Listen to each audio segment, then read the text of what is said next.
Wonderful sisters, this is a privilege. This is a precious moment of grace. We are here in the Lord's presence. We have praised, we have worshipped. Let's take a moment to bow our heads. The answers come from Him.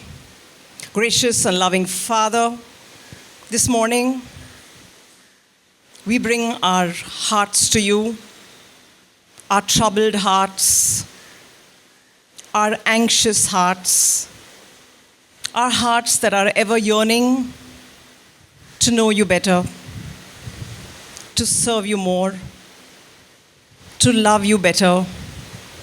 Father, we ask you that even as each one of us have dedicated this day to be in your presence, you will speak to us.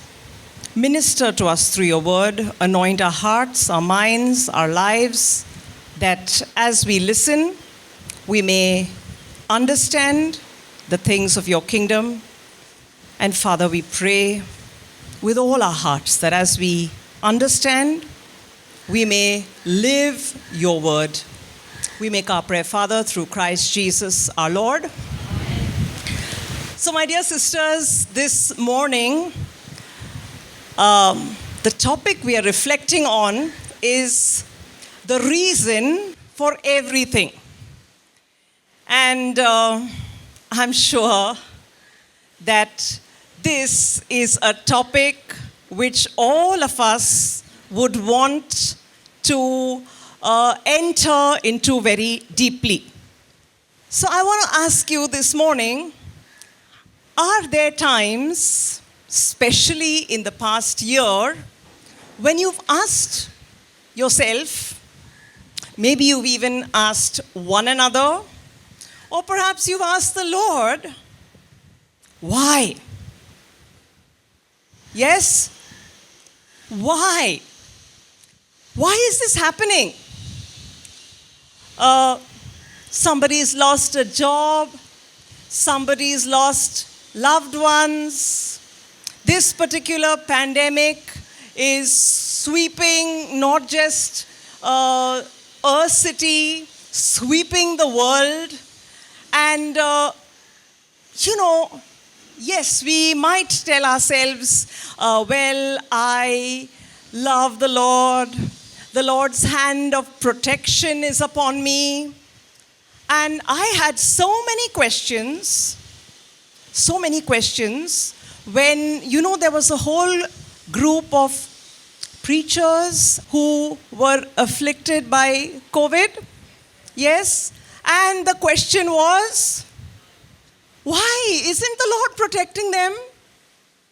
Have any of you suffered from this illness? My hand is up. My hand is up, yes. And I'm telling you, while I did answer questions in those days, when people asked me, how can it happen? Does the coronavirus attack those who love the Lord? And I said, the virus, first of all, is not a punishment. Let's get that clear. So we need to have compassion for those who have been afflicted. And I want to tell you this morning that there are many, many questions which will never have an answer. So when I first received Anastasia's message asking me if I will share on this topic, title, The Reason for Everything. And I said, what is she up to? Who knows the reason for everything? Who knows? Who am I to stand before you to talk on the reason for everything? Well, while I have accepted to stand and to share the word this morning, I want to read to you from St. Paul's letter to the Colossians. I'm reading to you Colossians chapter 1 and verse 16. It says of Jesus in Colossians 1:15, "For he is the image of the invisible God, the firstborn of all creation, and by him all things were created, both in the heavens and on earth, visible and invisible, whether thrones or dominions or rulers or authorities. All things have been created by him and for him. And he is before all things, and in him all things hold together."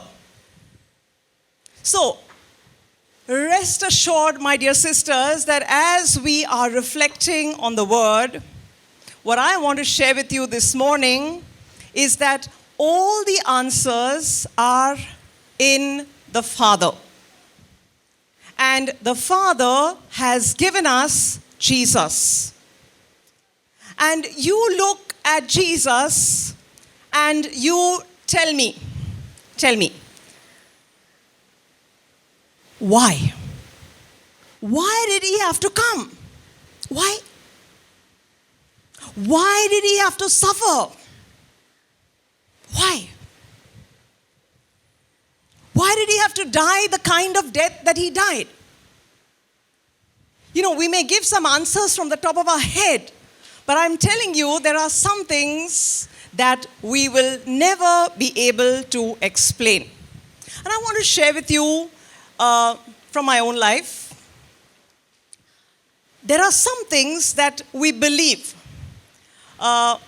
Human as we are, we believe that when we walk faithfully with the Lord, when we do all that is pleasing to the Lord, he blesses us, he protects us, he looks after everything in our lives. Amen? Amen.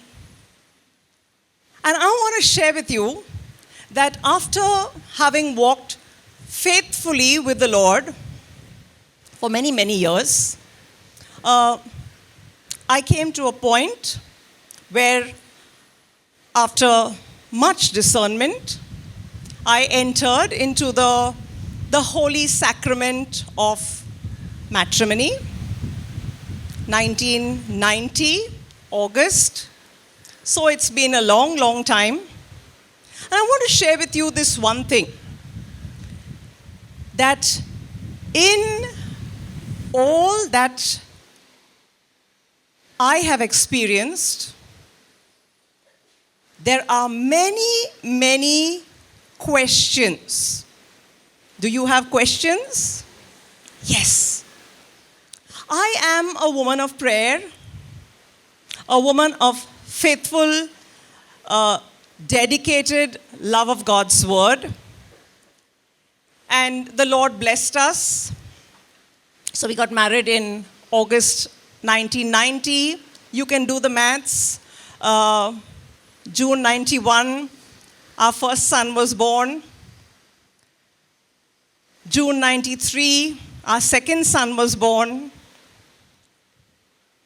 July 95, our third son was born. March 98, our daughter was born. And you will say, wow. Or I don't know whether you will say, wow. Because I want to tell you this, that while there are many who struggle to conceive, the Lord blessed us, and I have no regrets. I have absolutely no regrets. The Lord has blessed us with 4 wonderful children.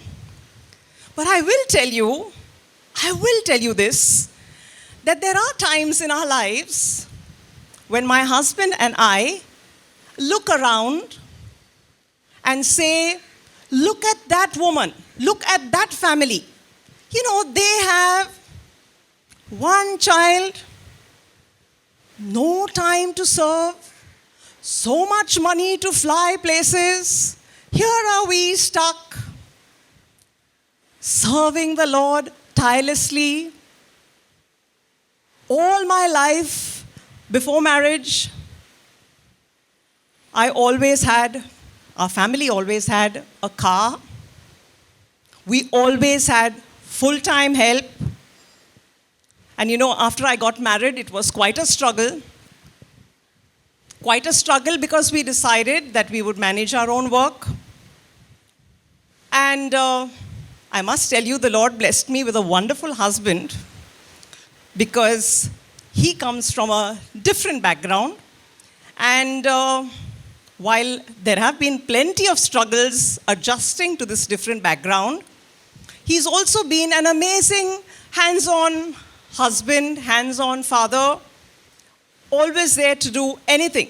Till date, I never have operated the washing machine in my house. 31 years I'm married. I'm not saying it with any shame. My husband chooses to do it. He loves to operate the washing machine. He takes care of all the washing in the house. He folds the clothes. He puts them in their respective places, and we put them away. Every morning, my husband makes the tea. And through the day, whenever tea is required, now he's retired, so he does it even during the day. But I want to tell you this one thing. As much as my life has been a blessed life, there are also those times when I have looked over the wall at someone else's life and said, how much better off she is. How much better off they are. We have not yet, and we won't, bought ourselves a car. So I have traveled 2 or 3 times abroad on anything other than mission work. And I'm telling you, my dear sisters, that I believe that each one of you, each one of us, is placed in our particular situation with God's own perfect plan and purpose. And this is what we need to learn to discover. That in Him all things are created, for Him all things are created, by Him all things are created. I'm asking you, have you been through these moments like I have, where we want to have what someone else has? They say when you're married, marriage is like a cage. Those who are in want to get out. Those who are out die to get in. It's the foolishness of our human mind, which always thinks that if you have one child, you think, wow, those who have more children are more blessed. You have many children, you think that, oh, these people who don't have any children or who have one child, they are so happy. They are, So when you are on the other side, you are always comparing. And this morning, as I was praying, believe me, till yesterday evening, I had no intention to share what I have just shared till now. But this morning, as I sat in the Lord's presence, the Lord said, this is what you need to share. Because when we are searching for an answer to the reason for everything, we have our own so-called ideal. And what we need to know is that when we have given our lives to Jesus, He holds everything in His hand. And I'm taking you through the story of Esther, very, very briefly. And I want to share with you that this woman, she lands in the particular situation where she becomes queen because of an unusual situation. If you've read the book, you know that there was the Queen Vashti who disobeyed her husband, and because of which she was removed from her role. And Queen Esther, by a series of circumstances, comes to that place. What I want to draw your attention to is the word of God in which her cousin, Mordecai, tells her one thing.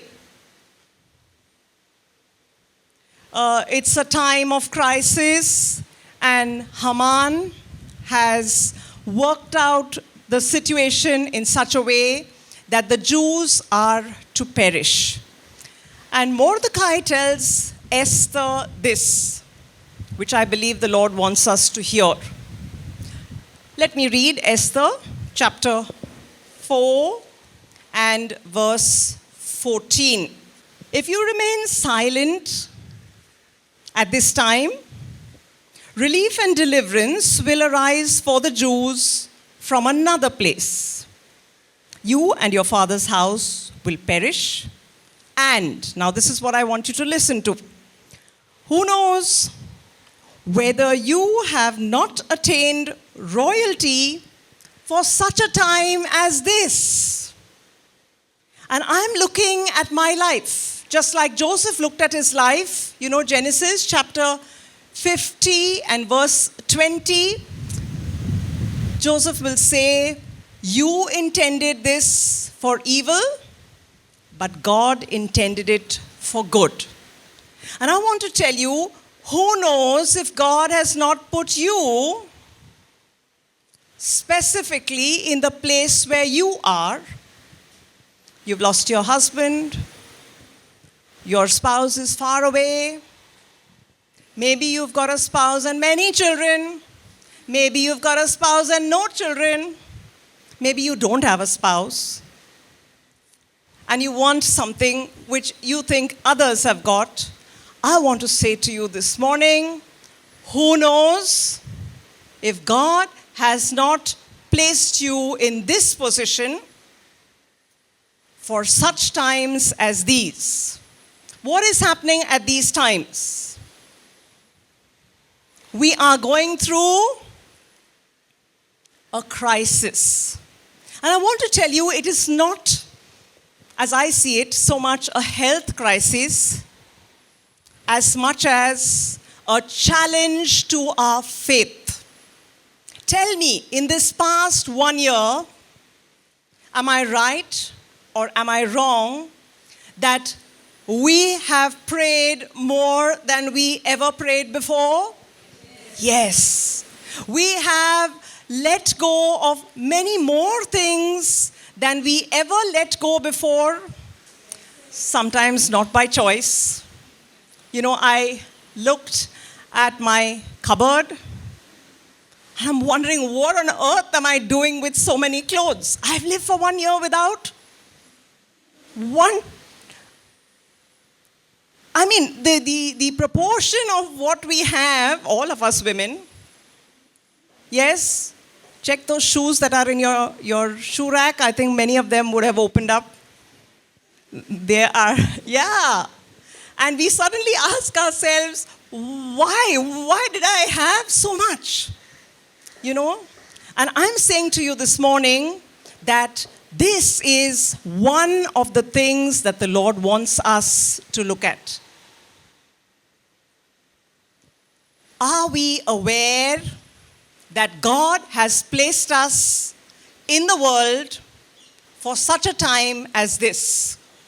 All of us who are living in this generation, in this 2021, have an experience which I'm sure if we told our children 2 years ago, 1 year ago, that a time would come when we'd all be living like this, working in our homes, working with minimum of everything, when everything is under question, nobody would have believed us. My dad is 94.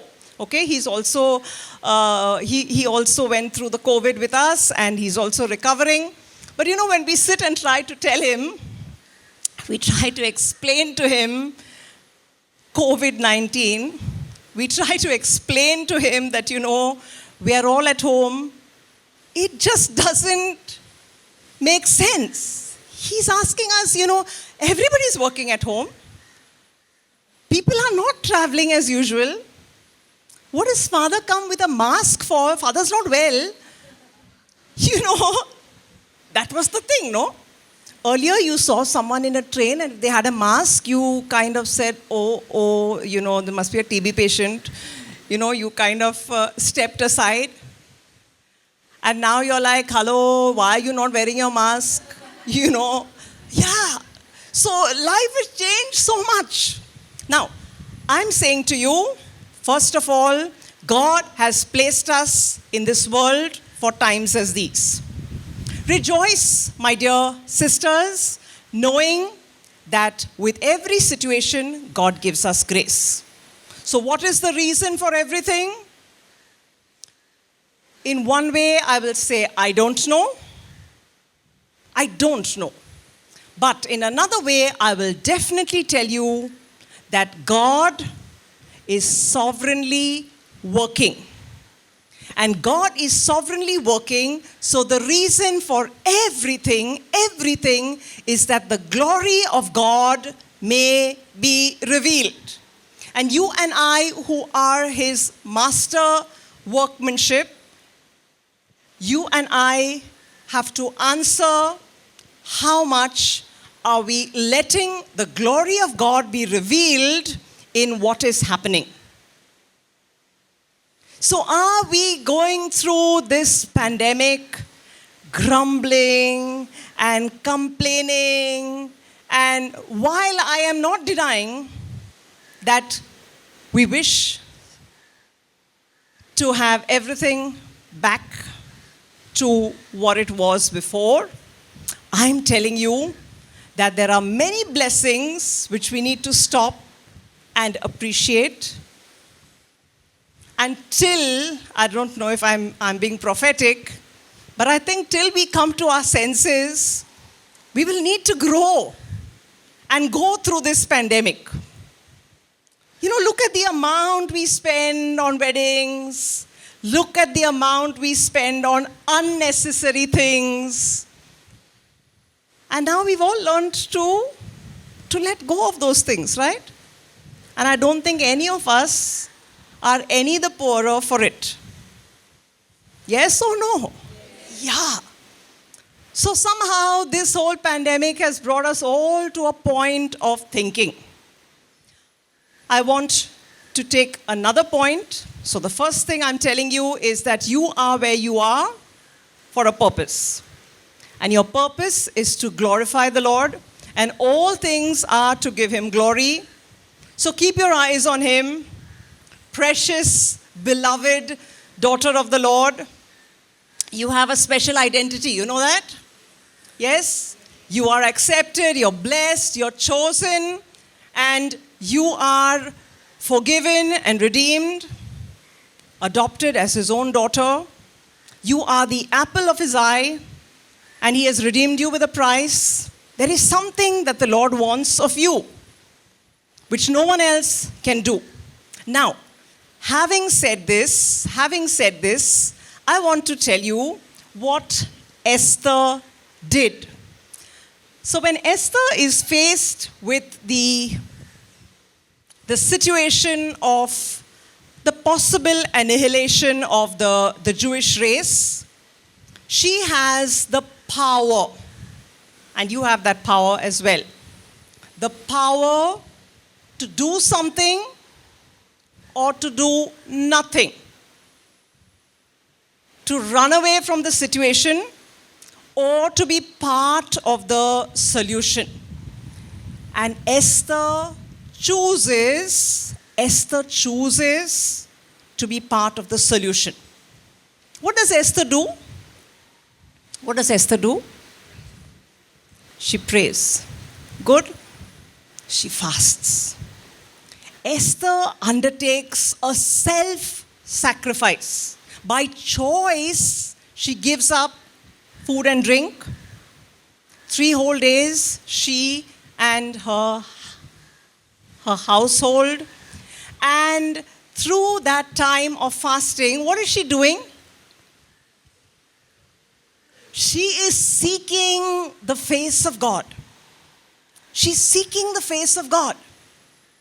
And I'm asking you, how much does that not apply to us?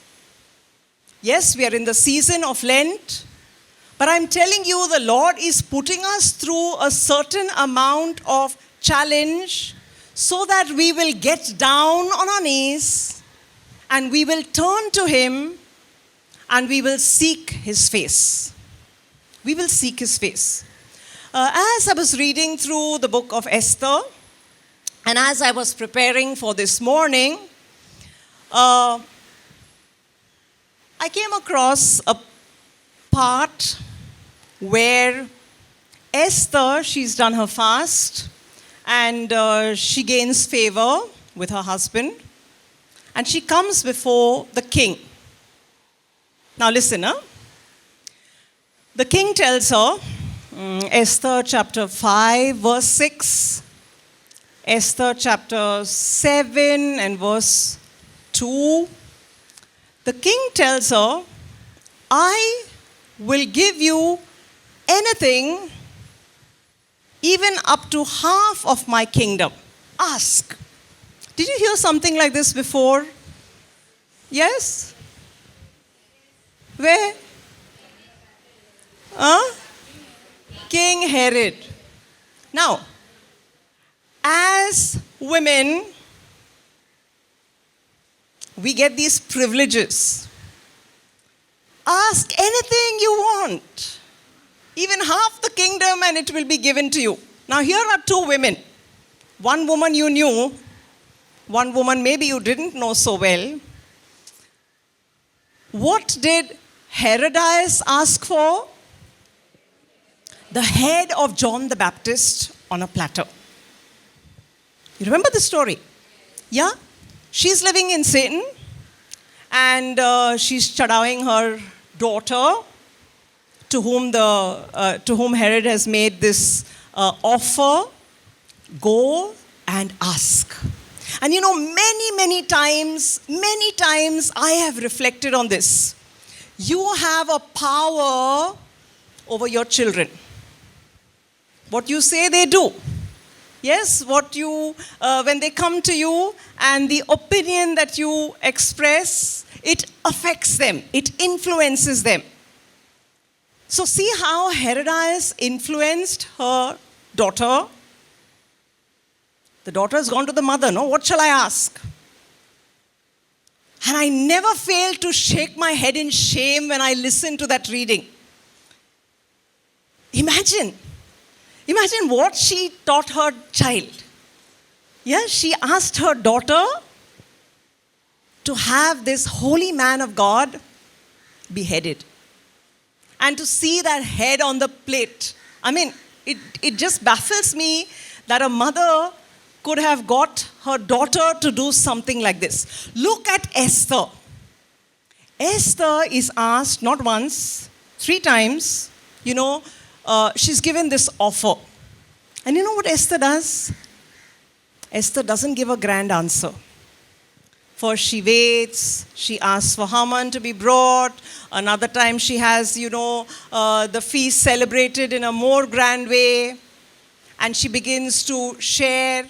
But I believe that this woman who had the power, and I'm repeating, each of us women, each of you women have a sphere of influence. Yes, it's your friends, that maybe a little less common now, train friend, or your neighbor. Yes, that one whom you always run to the phone for whenever you have a problem, instead of going to the throne, but doesn't matter. You have an influence. And Esther does what I believe the Lord wants us to learn this morning. She says, I want that the life of God's people be saved. Today, my dear sisters, I'm telling you that as we are reflecting on the reason for everything, first and foremost, Ask yourself, what is your own attitude? I believe it already came out during the praise and worship. It came out more than once. The Lord is looking at our attitude. I think Bishop said also, right? Yeah. Sometimes we are doing all the right actions. So you are in the right place this morning. You're looking at me with the right disposition, so attentive, and only God knows what's going on in our hearts, right?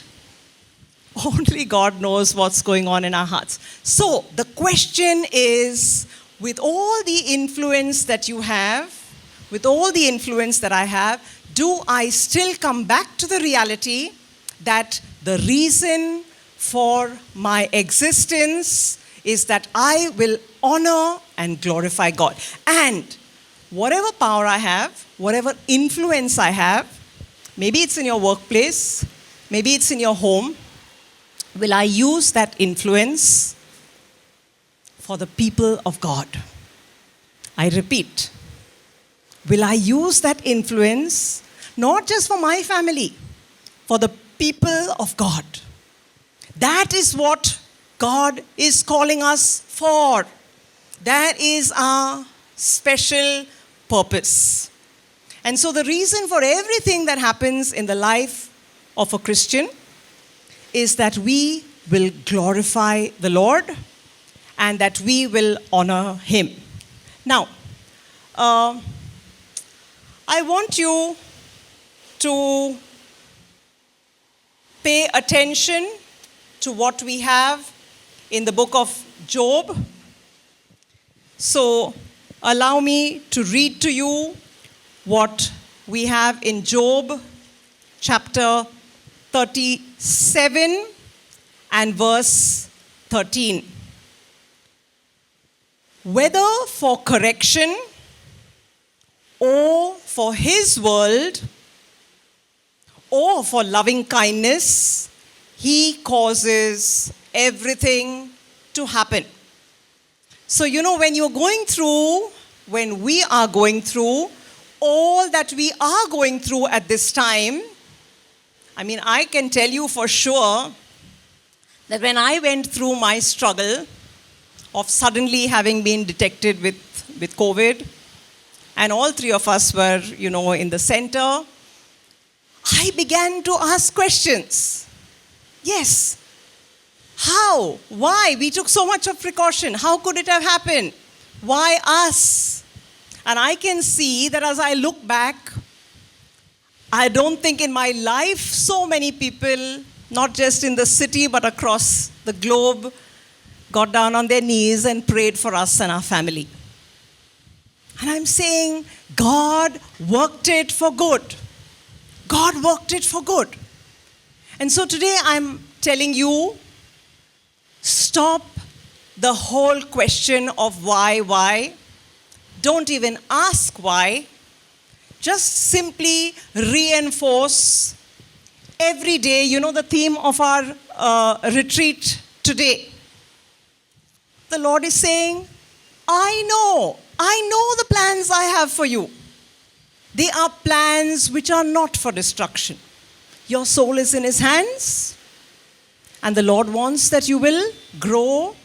They are plans to give you a future with a hope.